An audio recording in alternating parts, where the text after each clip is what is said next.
ابو بکر صدیق نے عبد الرحمن کی بات کی. عبد الرحمن کہتے ہیں کہ بابا آپ میرے بابا ہیں, آپ میری تلوار کی زد میں آ گئے تھے, مگر میں نے تلوار کو روک لیا, گردن نہیں کاٹی کہ آپ میرے باپ ہیں. پھر کہہ دیا جب 2-3 مرتبہ یہ بات کہی کہ میں نے آپ پر رحم کیا, آپ کو باپ سمجھتے ہوئے آپ کو تلوار نہیں چلائی, تو صدیق اکبر جلال میں آ گئے. جلال میں آ کر فرماتے عبد الرحمن جا, وہ تو ہی تھا کہ تیرا ہاتھ کانپ گیا, وہ تو ہی تھا کہ تلوار لرز گئی, وہ تو ہی تھا کہ تلوار کو نیام میں ڈال لیا. باپ کہتا ہے میں کاٹ دیتا. وہ کہتے بابا اتنا غصہ, اتنا جلال, آخر میں تیرا بیٹا ہوں, مجھ سے تیری نسل بڑھے گی, تو آپ یہ کیوں کہہ رہے ہیں؟ تو ابو بکر صدیق فرماتے جاؤ عبد الرحمن جاؤ, کام کرو, جو مصطفیٰ کا نہیں ہے وہ میرا بھی نہیں ہے. یہ ہے وہ عشق مصطفیٰ, یہ ہے وہ عشق مصطفیٰ تکون احب الیہ من والدہ وولدہ والناس اجمعین. تو صحابہ کرام دلیل ہیں. علی المرتضیٰ رضی اللہ تعالیٰ عنہ اپنے خلافت کے دور میں صحابہ کے ساتھ ایک جنگل سے گزرے ہیں, اور ایک جنگل کا جگہ میدان آیا, اس میں گردن چکا لی اور دیر تک گردن چکائی رکھی. صحابہ حیران ہیں, ساتھی حیران ہیں کہ حیدر کرار نے گردن کیوں چکائی ہے اور وہاں تک چکی رہی. جب گردن کو اٹھایا تو عرض کی گئی خلیفۃ المسلمین یہ کیا معاملہ کیا تھا, آپ نے اس وقت سے لے کر یہاں تک گردن چکائی رکھی. تو آپ فرماتے ہیں صحابہ مجھے ایک منظر یاد آ گیا تھا, میں حضور کے ساتھ تھا, اس وقت یہاں درخت تھے, ان کی شاخیں چکوئی تھی, محبوب نے شاخوں سے بچنے کے لیے اپنی گردن کو چکایا تھا. جب میں آیا ہوں تو میرے ذہن میں کہہ رہی تو ہوتا کون ہے کہ جہاں مصطفیٰ گردن چکا کر چلے تھے تو گردن اٹھا کر چلے, اس لیے میں نے گردن کو چکا لی ہے. یہ عشق مصطفیٰ ہے. یہ عشق کی باتیں عشق مصطفیٰ کانس کی نسبت سے آ رہی ہیں. عثمان غنی رضی اللہ تعالیٰ عنہ جلیل القدر صحابی ہیں, ٹوٹیوں پر کھڑے ہو کر وضو پر کھڑے ہو کر مسکرا رہے ہیں. صحابہ مسجد نبوی میں ہیں, حیران ہوتے ہیں کہ خلیفۃ المسلمین مسکرا کے رہیں, کوئی مسکراہٹ کی بات ہے؟ تو پوچھا کہ حضور معاملہ کیا تھا, آپ ہنس کیوں رہے تھے, مسکراہٹ کیوں تھی؟ تو فرمایا کہ کسی نے کوئی بات نہیں کی, بات یہ تھی کہ اس جگہ ایک مرتبہ محبوب کھڑے ہوئے مسکرا رہے تھے تو مجھے واقعہ یاد آ گیا تھا. میں نے کہا عثمان تو کون ہوتا ہے کہ اسی جگہ پر کھڑے ہو کر مسکرائے نا. یہ وہ عشق مصطفیٰ کی بات ہے کہ محبوب پاک کے صحابہ کرام نے عشق سرکار سے کیسے کیا ہے. اور یہی عثمان غنی رضی اللہ تعالیٰ عنہ ہے جن کا ذکر خیر کر رہا ہوں. مسجد نبوی کے دروازے پر باہر بیٹھ کر, روٹی ہے ہاتھ میں پکڑی ہوئی, یہ چھاپا ہے, اس میں بیٹھ کر کھا رہے ہیں. صحابہ عرض کرتے ہیں کہ خلیفہ آپ مسجد کے دروازے پر کھانا کھا رہے ہیں, ایسا کیوں ہے؟ اندر چلے چلے حجرے میں کمرے میں. تو آپ فرماتے ہیں صحابہ عثمان کی نگاہوں نے مصطفیٰ کو یہاں ایک مرتبہ دیکھا تھا ایسے کھا رہے تھے, اب میری ہمت نہیں پڑی کہ میں مصطفیٰ کے اس عمل کو چھوڑ دوں, اس لیے میں سنت ادا کر رہا ہوں. حتی اکون احب الیہ من والدہ وولدہ والناس اجمعین. یہ صحابہ کرام, ایک بات جو اس سے ہٹ کر ہے وہ تاجدار ختم نبوت اور یہ کانفرنس عشق مصطفیٰ کانفرنس ہے. ایک بات وہ یاد آ گئی, وہ بھی سنا دینا چاہتا ہوں. وہ لنڈن میں گیا, انگلینڈ میں, وہاں بہت بڑا ایک جلسہ ہوا اور پورے انگلینڈ کے لوگ علماء اکٹھے ہوئے, جیسے بلوچستان کے علماء اکٹھے ہوئے ہیں وہاں اکٹھے ہوئے. ان علماء نے مجھے سمجھا کہ یہ پاکستان سے آیا ہے, میری صدارت رکھ دی. میں نے انکار تو کیا مگر وہ نہ مانے, میں بیٹھ گیا. ان علماء نے اتنی زبردست تقریریں کی کہ میں حیران تھا. جلسہ کی آخر میں جیسے ہمارے اسٹیج سیکرٹری نے میرے بارے میں بڑی باتیں انے واہ باتیں بیان کر دیں اور میری تعریف پر انہوں نے وقت سارا لگا دیا. اگر یہ نہ کرتے تو مجھے زیادہ خوشی ہوتی کہ میں خاموش رہتا, یہ نہ کہتا. ناراض نہیں ہوں گے وہ کہ انہوں نے ایسا کیوں, میں کیوں کہہ رہا ہوں. مجھ سے کہنے لگے کہ آپ آخری صدارتی تقریر کریں. میں نے انکار کیا. میں نے کہا تقریریں تو آپ نے کر دی، حدیثیں پڑھ دی، آیتیں پڑھ دی، واقعات بیان کر دیے، علماء نے میرے لیے تو کچھ چھوڑا ہی نہیں، میں بیان کیا کروں؟ تو وہ اسٹیج سیکرٹری ہمارے اسٹیج سیکرٹری سے کچھ تیز تھا، وہ کہنے لگا نہیں جو کچھ کہنا ہے کہہ دو۔ میں بیٹھ گیا، بیٹھا تو تھا ہی۔ میں نے کہا اچھا یار اس وقت میرے ذہن میں بات آ رہی ہے، چونکہ یہ تاجدار ختم نبوت کانفرنس ہے اور حضور خاتم الانبیاء ہیں، اگر ختم نبوت کا عہدہ مرکز ختم نبوت یہ عنوان جو ہے کبھی مجھے اس سے ختم نبوت کے عہدہ سے میری ملاقات ہو جائے تو میں اس مرکز ختم نبوت سے ایک بات سوال کروں کہ یار کیا معاملہ ہے؟ آدم علیہ السلام کے پاس تو آیا، آدم کو فرشتوں نے سجدہ کیا مگر تو وہاں تیرا جی نہ لگا، آگے آ گیا۔ ابراہیم کے پاس تو آیا، آگ میں چلا گیا، وہاں تیرا جی نہ لگا، آگ گلزار بن گئی۔ سلیمان کو تو نے دیکھا، سلیمان کا تخت ہزاروں میل ہوا میں اڑتا ہے، وہاں تیرا جی نہ لگا۔ ابراہیم کو تو نے دیکھا، اسماعیل کو تو نے دیکھا، موسیٰ کو تو نے دیکھا، عیسیٰ کو مردہ زندہ کرتے تو نے دیکھا، کوڑیوں کو شفا دیتے ہوئے تو نے دیکھا۔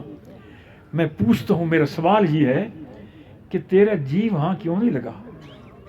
نوح علیہ السلام کو 950 سال تبلیغ کرتے ہوئے تو نے دیکھا، اس کے پاس تو رہا، وہاں بھی تو نے ٹکا، پھر آگے پھر آگے پھر آگے۔ اب سارا مجمع علماء کا حیران تھا کہ یہ کیا بے تکی بات کر رہا ہے، منصب نبوت سے یہ سوال کر رہا ہے بے تکا، اس کی کیا مجال ہے کہ منصب نبوت سے یہ سوال کرے؟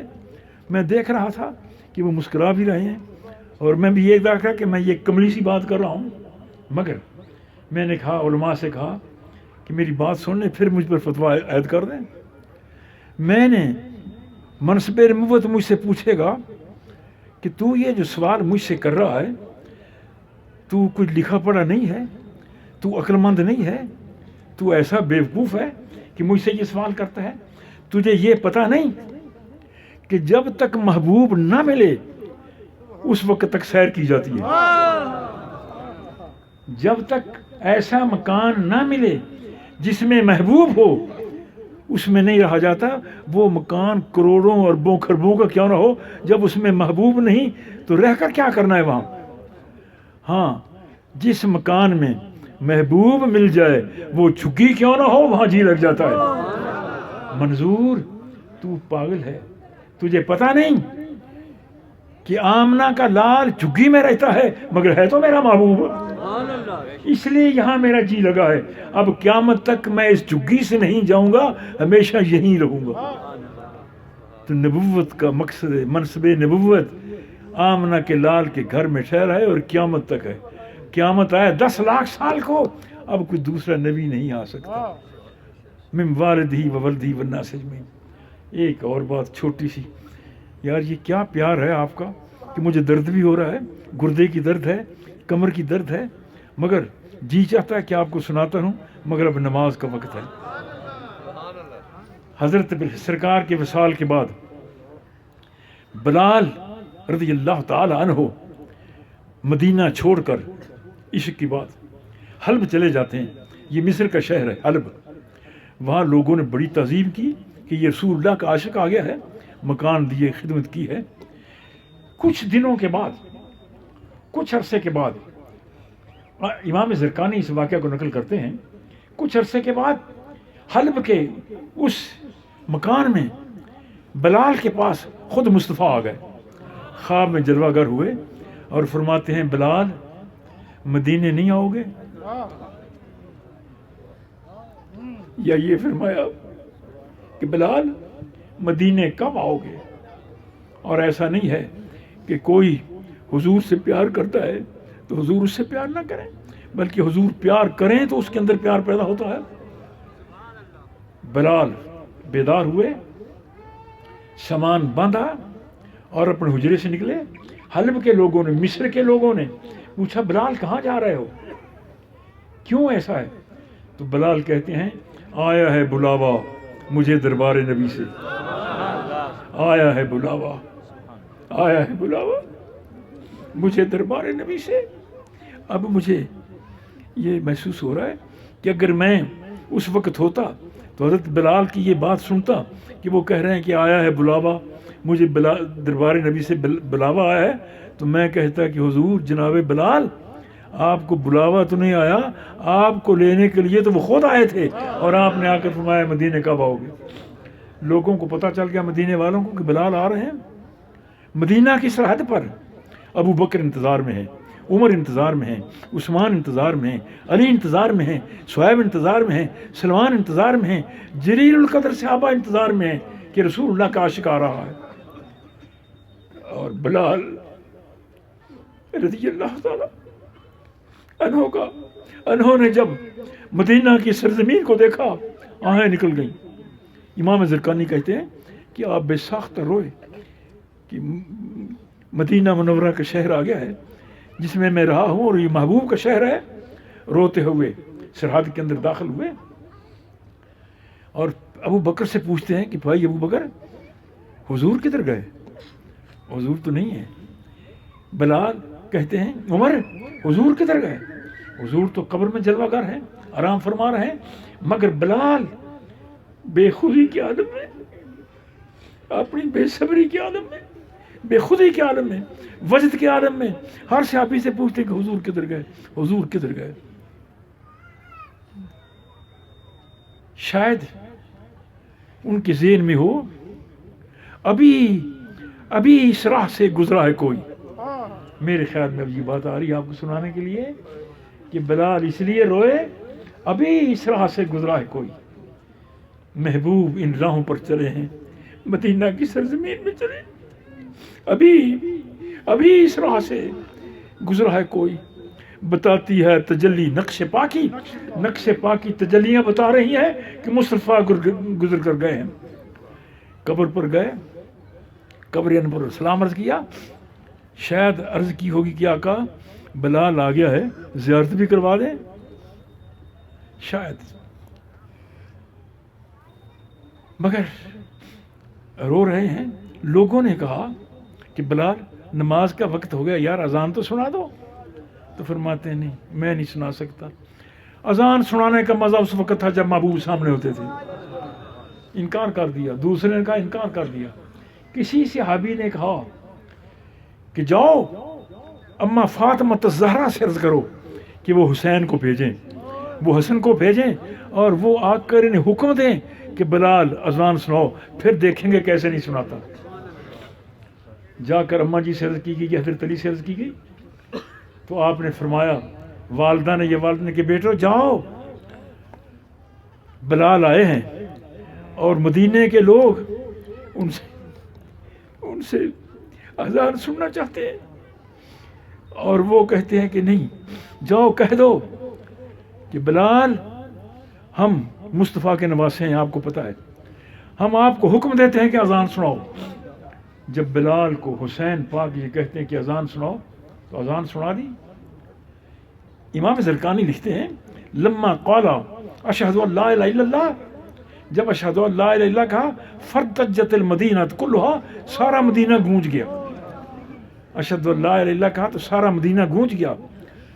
اور لما قال اشہد ان محمد رسول اللہ، جب اذان کا یہ کلمہ کہا تو خرجوا اہل المدینہ من بیوتہم وقالوا ان محمدا جاء مرۃ ثانیہ، اور لوگوں نے کہا کہ مصطفیٰ پھر آ گئے۔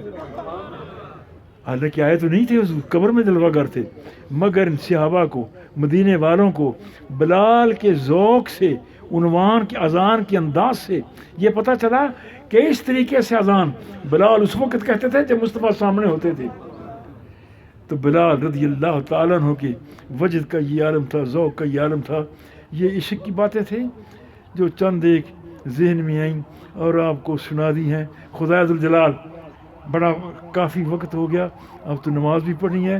خدا ذوالجلال آپ کی اس محبت کو قبول فرمائے، اور اگر یاد آ جاؤں، میری کوئی بات یاد آ جائے کہ میں نے اچھی کہی ہے، تو خدا کے لیے درخواست کرتا ہوں کہ دعا کر دیں کہ مجھے صحت ہو، اور میں پھر صحت ہو تو پھر آپ کی زیارت کے لیے آ سکوں۔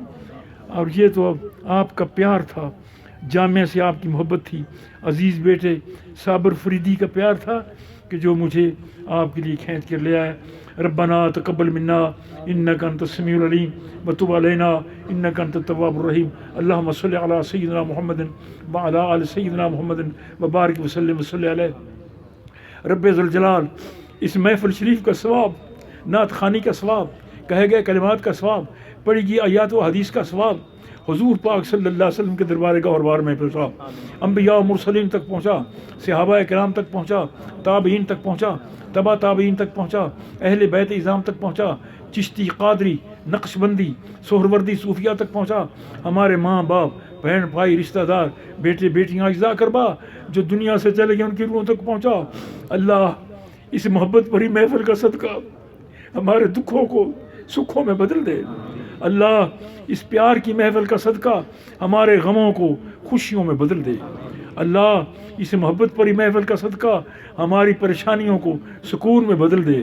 اللہ اس محفل کا صدقہ ہمارے جرموں کو کرم میں بدل دے، ہماری خطاؤں کو عطا میں بدل دے، ہمارے گناہوں کو نیکیوں میں بدل دے۔ اللہ اس محفل کا صدقہ عالم اسلام کی مدد کر، فلسطینیوں کی مدد کر، مقبوضہ کشمیر کے مظلوموں کی مدد کر، پاکستان کی مدد کر۔ اے اللہ ہمارے وزیر اعظم نے وزارت پر آتے ہوئے کئی نعرے لگائے ہیں، انہوں نے کہا ہے کہ پاکستان کو مدینے کا نقشہ بنا دیں، اللہ انہیں توفیق دے۔ اے اللہ انہوں نے کہا ہے کہ اس کے اندر امن ہوگا، اے اللہ وزیر اعظم کو کئی ہوئی باتیں جو ہے ان پر عمل کرنے کی توفیق دے۔ وزیر اعظم نے جو کہا ہے کہ میں 50 لاکھ غریبوں کے گھر تیار کر دوں گا، اللہ اسے ایسا کرنے کی توفیق دے دے۔ اللہ پاکستان کو اپنی حفاظت میں رکھ اور پاکستان کو دین کا مرکز بنا، ایمان کا مرکز بنا، اسلام کا مرکز بنا۔ وصلی اللہ تعالی اللہ اللہ پیارے اللہ پیارے اللہ پیارے اللہ، یہ ساری محفل بارش کو ترس گئی، اللہ باران رحمت عطا کر، اللہ باران رحمت عطا کر۔ اللہ ان میں سفید داڑھیوں والے بیٹھے ہیں جن کی تو دعائیں قبول کرتا ہے، بارش عطا کر۔ ان میں معصوم بچے بیٹھے ہیں جنہوں نے کوئی گناہ نہیں کیا، اللہ تو ان کی دعا کو قبول کر، رحمت کا بارش عطا کر۔ تقبل منا انک انت السمیع العلیم۔ جن کے اولاد نہیں ہے ان کے اولاد دے دے، جن کا ذریعہ معاش نہیں ہے ان کا بہتر ذریعہ معاش عطا کر دے۔ ہمارے لیے رحمت کے دروازے، خزانہ رحمت کے دروازے کھول دے، حلال رزق کے دروازے کھول دے۔ وصلی اللہ تعالی علی حبیبہ وعلی آلہ وصحبہ اجمعین۔